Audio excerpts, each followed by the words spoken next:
Lahore high court میں وزیر اعظم اور وزیر اعلیٰ پنجاب کی سرکاری فنڈز سے ذاتی تشہیر کے خلاف درخواست دائر کر دی گئی۔ ایڈوکیٹ اظہر صدیق کی وساطت سے پی ٹی آئی کی عالیہ حمزہ نے درخواست دائر کی۔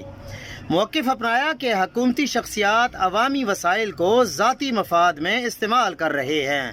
سرکاری سی ٹی اسکین فارم پر تشہیری مواد شائع کیا جا رہا ہے۔ اسکولوں پر پارٹی جھنڈے اور سیاسی نشان امدادی تھیلوں پر تشہیر جاری ہے۔ عدالت سرکاری فنڈز کے ذاتی استعمال پر فوری پابندی عائد کرے۔ شفافیت کے قانون کے تحت تمام تفصیلات عوام کے سامنے لانے کا بھی حکم دیا جائے۔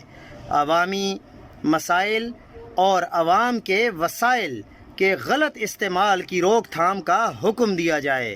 جیسے اب سے کچھ ہی دن پہلے سرکاری اسکول پر جو مسلم لیگ نون کی مریم نواز کی تصویر والا جھنڈا لہرایا گیا تھا تو اس کا نوٹس لیا گیا اور اسکول کے پرنسپل کو وضاحت جاری کرنی پڑ گئی۔ اسی طرح اس معاملے پر بھی ایکشن ہونا چاہیے۔